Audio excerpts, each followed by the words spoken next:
Assalamualaikum warahmatullahi Salam. wabarakatuh. Waalaikumsalam warahmatullahi wabarakatuh. Oke, sebelum belajar malah kita berdoa menurut agama Islam. Doa dimulai. Bismillahirrahmanirrahim.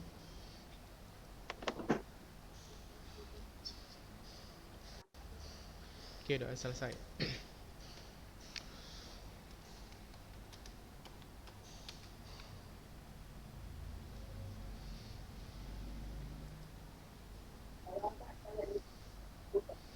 Eh, udah mulai nggak di ini disusun kelompoknya? Terus udah mulai nggak dicari-cari penggalannya? Kalau sudah, jangan lupa jangan sampai ada teman yang tertinggal ya. Jadi kalau misalnya kelompok, ya kalau bisa kan maksimal kemarin 5 gitu. Jadi jangan nanti ada pula teman yang kan udah berdua, berlima, ada yang sendiri gitu. Jadi dari awal jelas-jelas gitu pembagiannya. Jadi diinformasikan apa penggalannya, jumlah orangnya berapa satu kelompok gitu. Jangan nanti ada kelompok yang melaporkan, Ustadz kami 4, rupanya ada satu orang merasa di kelompok itu dia nggak dihitung gitu, padahal ikut kerja gitu kan. Jadi jangan sampai terjadi seperti itu. Jadi dari awal diperjelas teman kelompoknya siapa untuk ujian praktek nanti. Nah, jadi itu ujian prakteknya sebagai informasi akan dilaksanakan dan dikumpulkan pada tanggal 27 Mei. Itu setelah 27. liburan. Cuma kita kan liburan itu sampai tanggal 22. Jadi di tanggal 27 sampai tanggal 2 Juni itu ujian praktek, dan di tanggal 4-nya itu sudah ujian tulis. Jadi takut waktunya tidak mencukupi, dan mungkin kan nggak satu nih pelajaran, pasti ada yang lain juga ujian praktek gitu. Jadi selama libur ini kalau bisa sudah mulai-mulai lah agak-agak dibuat pilih penggalannya, boleh cari di internet. Sudah mulai dicari-cari siapa kawan untuk kelompoknya, kalau memang berniat kelompok. Kalau mau pribadi ya juga boleh pribadi. Dan jangan lupa kalau mengumpulkan via IG itu di tag IG saya. Kemarin udah ada saya tulis Ari Ihsan. Dan kalau di WA tuliskan laporan ininya, file penggalan serta nama-nama kamu gitu ya. Oke, jadi hari ini sebenarnya kita akan merampungkan tentang analisis drama. Jadi analisis drama itu ada konten kebahasaannya. Jadi kemarin mungkin sudah kita bahas sedikit, tapi hari ini akan saya tegaskan lagi bahwasanya dalam menulis drama itu ada beberapa konjungsi, yaitu konjungsi waktu dan konjungsi yang menyatakan penyebaban. Jadi kausalitas dan temporal. Jadi ada kata-kata seperti sebelum, sekarang, setelah itu gitu kan. Lalu ada kata kerja mental, lalu ada kata kerja yang menyatakan sesuatu, dan ada kata sifat. Kemarin udah kita coba analisis. Nah, jadi di sini kata sifat itu katanya ada juga bentuknya itu frasa, gitu ya. Jadi hari ini saya akan menjelaskan tentang beberapa teori tentang frasa. Jadi bisa bedakan mana yang frasa, mana yang kata majmuk, dan mana yang idiom.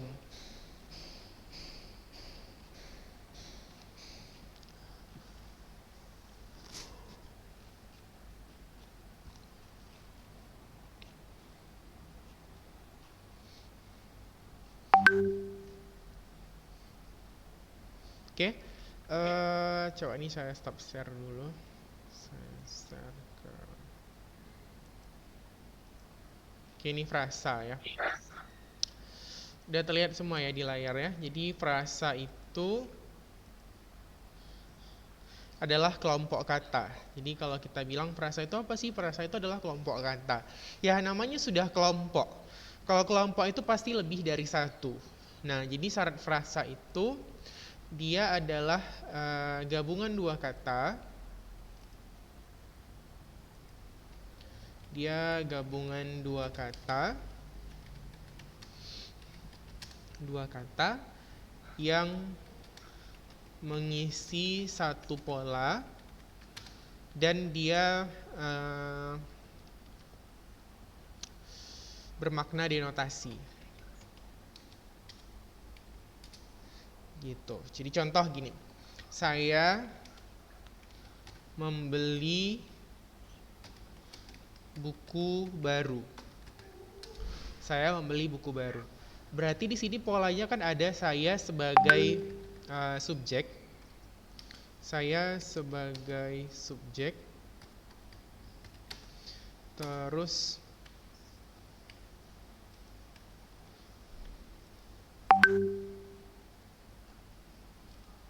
ada membeli sebagai predikat.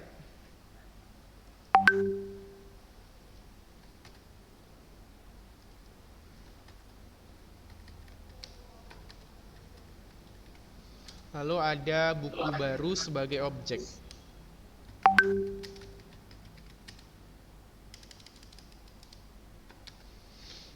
Nah, mana di sini yang dikatakan frasa?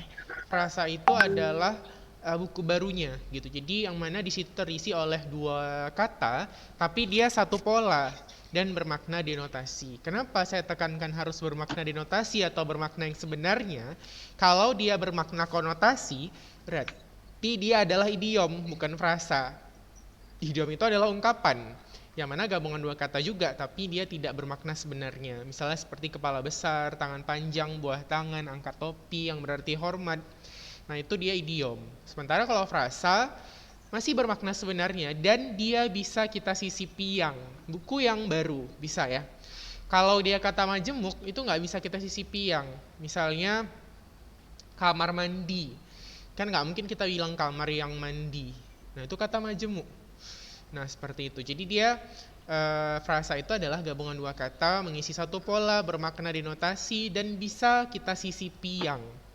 Nah, jadi sering kan di konten-konten bahasa, frasa adjektif gitu kan, frasa numeratif, frasa nomina gitu. Jadi jangan sampai kita bahas-bahas kaidah kebahasaan, rupanya nggak tahu apa itu frasa gitu kan. Jadi ini saya jelaskan sedikit bagaimana sih sebenarnya gambaran frasa. Frasa itu sebenarnya di atas kata karena dia adalah gabungan dua kata yang membentuk makna baru.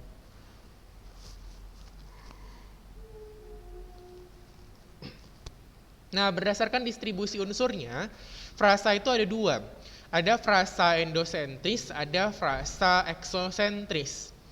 Nah, frasa endosentris adalah frasa yang punya inti, sehingga dia bisa dipenggal.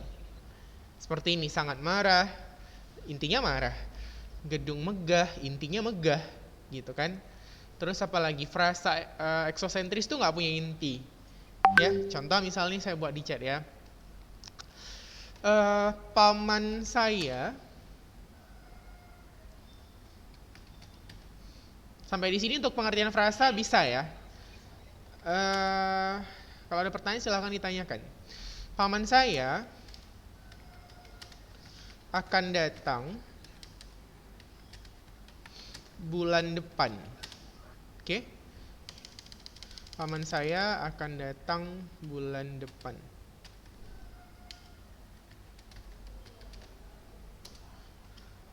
Nah, kalau dari pengertian yang di sini,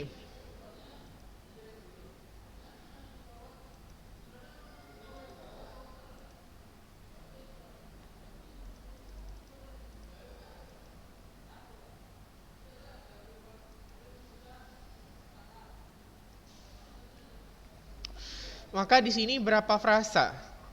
Coba. Kalau kita lihat di sini subjeknya siapa? Paman saya ya. Jadi di sini yang bertindak sebagai si subjek itu adalah paman saya.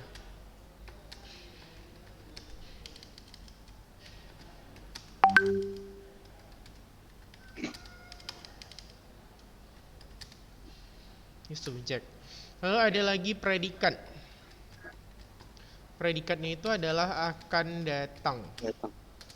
Lalu ada apa lagi? Ada bulan depan. Bulan depan itu adalah keterangan. Nah, gitu ya.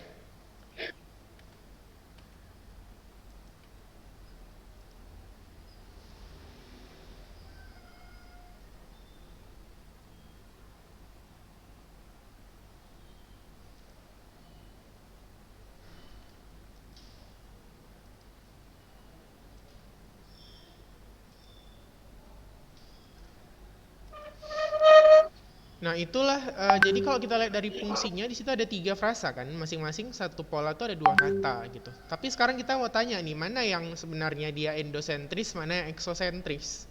Yang mana tadi kalau kita jelaskan, si endo itu adalah frasa yang punya inti, artinya salah satu unsurnya itu bisa dibuang. Sementara kalau yang ekso dia nggak punya inti, nggak ada intinya. Itu ekso. Oke? Nah, kalau nggak ada intinya berarti nggak bisa dipenggal. Contohnya gini, dalam kalimat, paman saya akan datang bulan depan. Yang akan datang itu siapa? Paman apa saya? Paman saya. Paman ya, gitu kan. Berarti sayanya bisa kita buang. Lalu pamannya akan atau pamannya datang? Pasti kamu bilang pamannya datang. Ya kan? Karena intinya datang. Berarti yang datang itu paman datang, kan? Terus berarti kan akannya bisa kita buang. Kalau tadi sayanya bisa kita buang. Sekarang pamannya datang bulan apa datang depan? Hah? Datang bulan. Yang mana yang benar? Datang Pamannya datang bulan apa datang depan? Datang depan. bulan depan, nggak tahu. Iya bulan depan ya. Nggak Ya, bisa nggak pamannya bisa datang bulan dihitung. gitu kan. Nggak bisa Nggak juga bisa pamannya dipenggal. datang depan. Nah jadi bulan depan itu nggak bisa kita pecahkan. Itulah yang dikatakan sebagai frasa eksosentris gitu. Jadi dia masing-masing unsurnya itu nggak bisa kita buang, makanya dikatakan dia nggak punya inti. Nah jadi kalau dibilang mana sih yang endo, ya paman saya itu adalah frasa endosentris. Nah ini frasa endo. Terus siapa lagi tadi? Akan datang itu adalah frasa endosentris. Kenapa? Karena dia punya inti gitu, bisa dibuang. Tapi kalau bulan depan itu frasa eksosentris. Kenapa dikatakan dia ekso? Karena dia nggak bisa dibuang, nggak bisa dipecah gitu, salah satu unsurnya. Oke, itu untuk pembagian berdasarkan distribusi. Nah, sekarang kamu bisa lihat di PowerPoint atau di PPT-nya. Di situ ada frasa endosentris terbagi menjadi beberapa bagian ya. Ada endosentris yang atributif, ada endosentris yang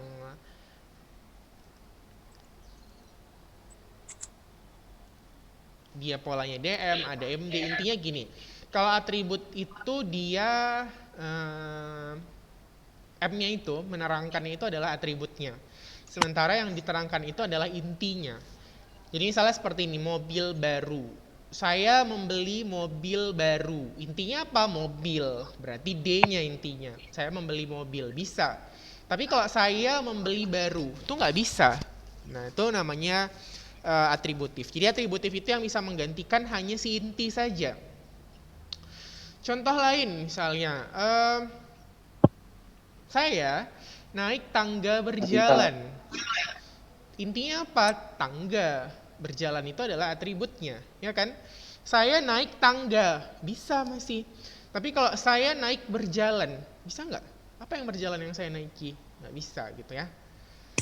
Jadi gitu, jadi salah satu bisa yang menggantikan kalau si atributif, tapi yang menggantikan itu harus intinya. Lalu ada frasa aditif. Aditif ini adalah frasa yang setara atau sering dikatakan sebagai aditif, dan alternatif ini tergolong ke dalam frasa koordinatif. Ya. Koordinatif itu adalah frasa setara karena dia saling menggantikan dan kedudukannya itu dia saling bisa menggantikan lah pokoknya. Dia merapikan ruangan itu dengan sangat teliti. Sangat teliti itu ya udah, teliti aja gitu bisa. Bersih dan teratur. Saya memakai baju dengan pola yang bersih dan teratur. Saya memakai baju dengan pola yang bersih, saya memakai baju dengan pola yang teratur. Bisa masih gitu. Dan biasanya kalau yang tipe aditif dan alternatif ini dia antonim. Jadi berlawanan gitu. Ya kakak adik itu kan berlawanan, jauh dekat, dia antonim. Sementara kalau yang apositif dia tipenya sinonim, saling menggantikan. Gitu kan? Dia jadi ini agak kurang tepat nih contohnya. Contoh yang apositif itu seperti ini. Dia ada keterangan tambahan. Misalnya New York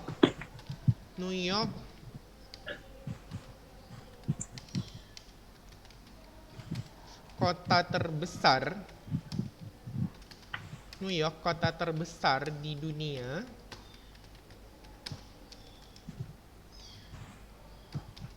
berada di benua Amerika. Nah gitu. Jadi New York kota terbesar di dunia itu diapit koma karena dia keterangan tambahan dari New York. New York kota terbesar di dunia itulah yang dikatakan sebagai frasa apositif karena dia saling menggantikan. Gitu ya. Jadi kota terbesar di dunia berada di benua Amerika atau New York berada di benua Amerika kan sama maknanya. Dia saling menggantikan atau sinonim. Contoh lain misalnya Yogyakarta kota pendidikan berada di Jawa Tengah. Nah, Yogyakarta kota pendidikan itu adalah frasa apositif. Gitu dia. Oke, sampai di situ ada pertanyaan nggak untuk frasa?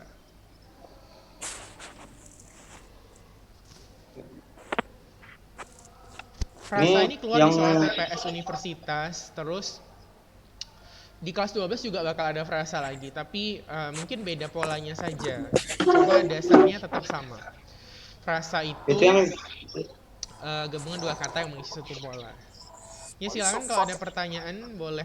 Jadi yang contoh di tipe apositif itu salah karena itu, Zat? Nggak ada penggantinya ya?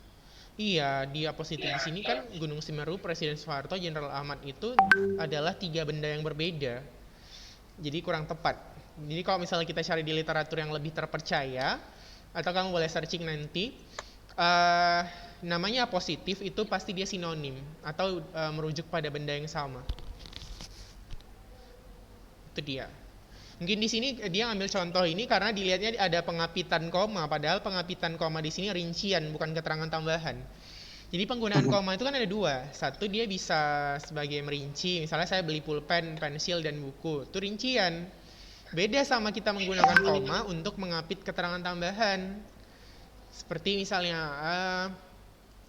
contoh lain ya. Sungai Nil, sungai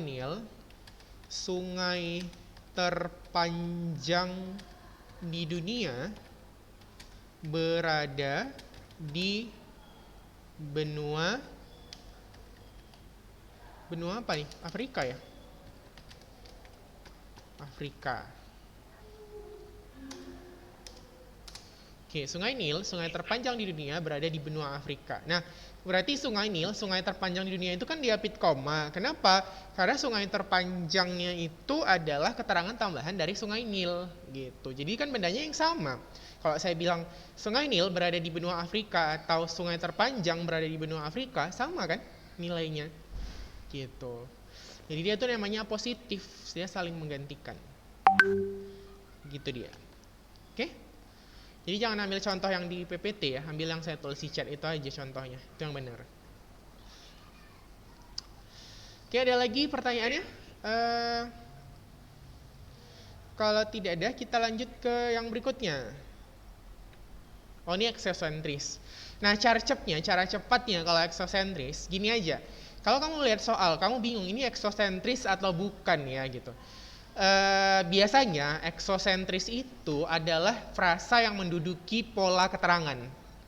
Jadi namanya keterangan itu adalah kesatuan preposisi dan kata benda, dia nggak pernah bisa dipisahkan. Contoh, saya belajar di Ulunuha. Di Ulunuha itu adalah eksosentris. Karena nggak bisa kita bilang saya belajar di atau saya belajar Ulunuha, nggak bisa kan? Nah itu namanya frasa eksosentris. Jadi frasa eksosentris itu adalah frasa yang sifatnya tidak bisa dipisahkan unsurnya. Ini kan ada kata bersifat preposisional, terus dia bersifat konjungtif. Pokoknya kalau ada unsur preposisi, konjungsi, ada kata-kata konektif seperti menjadi, adalah, itu nggak bisa kita pisahkan bagiannya. Gitu. Karena dia kalau kita buang jadi aneh maknanya gitu. Oke?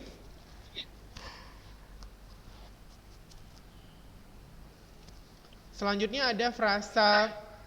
Nah, ini kalau berdasarkan kelas kata, sebenarnya ini adalah turunan dari atributif tadi.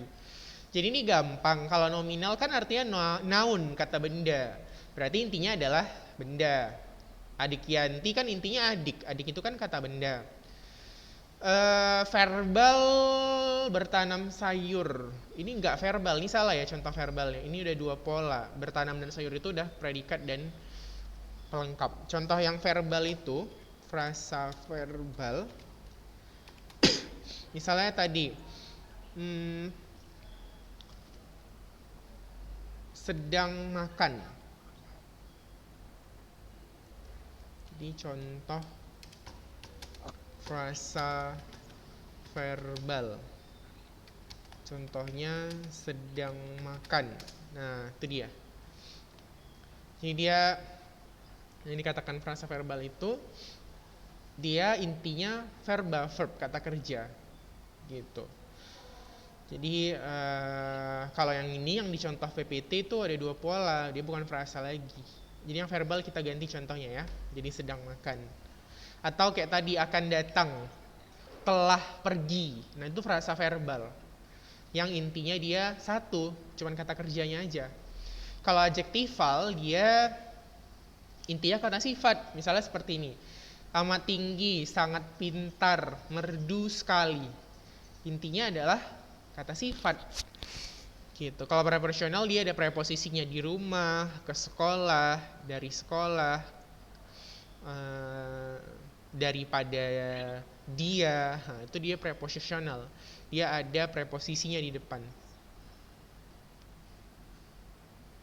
Ini nggak usah kita apa, ini terlalu dalam pembahasannya. Kita ganti. Oke, sampai di situ ada nggak? Kalau untuk dari jenis-jenisnya. Relasi material, ini nggak usah sih. Yang penting sampai sini aja, udah paham nggak? Kalau untuk frasa. Tadi yang itu apa tadi ya? Objek, yang objektif tadi. Memasak makanan kenapa nggak bisa dipotong kan? Oh, gini, eksosentris itu kadang-kadang ada yang dia tipenya objektif objek gitu. Jadi objeknya itu terletak pada kalimat transitif. Jadi kan gini, kalau berdasarkan keberadaan objek, kalimat itu kan ada dua, ada kalimat transitif dan intransitif, ya kan? Jadi kalau berdasarkan ada tidaknya objek, ada atau tidaknya objek, kalimat itu kan ada dua. Ada kalimat namanya, transitif, yang dia transitif ini wajib ada objeknya, nggak boleh enggak. Biasanya imbuhannya itu adalah me atau di. Sementara kalau yang intransitif, in itu kan berarti tidak. Jadi dia nggak wajib ada objeknya, dan biasanya dia malah setelahnya pelengkap. Ya, jadi dia nggak usah ada objek. Biasanya terjadi pada predikat yang imbuhannya itu ter atau ber, gitu ya. Nah, jadi kenapa tadi memasak makanan itu dikatakan sebagai frasa eksosentris objektif? Karena kan gini, basicnya si eksosentris itu kan adalah yang nggak bisa kita penggal atau nggak bisa kita buang, gitu kan? Atau yang dia nggak punya inti. Nah, maka pada kalimat-kalimat yang transitif yang pada dasarnya dia butuh objek, itu tergolong ke dalam eksosentris. Karena sebenarnya dia satu kesatuan pola antara si predikat dan pelengkapnya. Jadi makanan di sini bukan objek ya, tapi dia pelengkap. Pelengkap dari predikat memasak. Gitu. Maka dikatakan dia ekso, nggak bisa dibuang. Nggak boleh kita bilang yang berimbuhan-berimbuhan mela. Saya mengajari. Bisa kalimatnya seperti itu? Nggak bisa kan, harus ada yang diajari itu siapa gitu. Atau saya dipanggil. Dipanggil siapa? Orang pujirian ini dipanggil apa? Dipanggil Maha Kuasa, dipanggil gurunya, dipanggil orang tuanya, gitu. Maka tipe-tipe kalimat yang membutuhkan objek yang biasanya berimbuhan me atau di itu dikatakan sebagai tipe objektif eksosentris. Kenapa? Karena objeknya di situ wajib ada. Itu maksudnya. Tapi kalau yang intransitif, yang ber atau ter enggak gitu. Kenapa? Karena dia ya memang nggak usah ada objek. Contoh misalnya saya terjatuh di kantin, ya udah nggak butuh objek, saya terjatuh aja intinya gitu kan. gitu. Tapi kalau dia me atau di, dia harus dilengkapi oleh objek. Atau seminimal-minimalnya harus ada pelengkap. Gitu. Gitu dia. Oke? Ada lagi pertanyaannya? Bisa dipahami ya? Insyaallah. Paham ya kenapa dia digolongkan ke dalam eksosentris? Tapi eksosentris yang sering keluar di soal atau di soal-soal TPS itu adalah tipe eksosentris yang preposisional dan eksosentris yang konektif. Yang dua ini.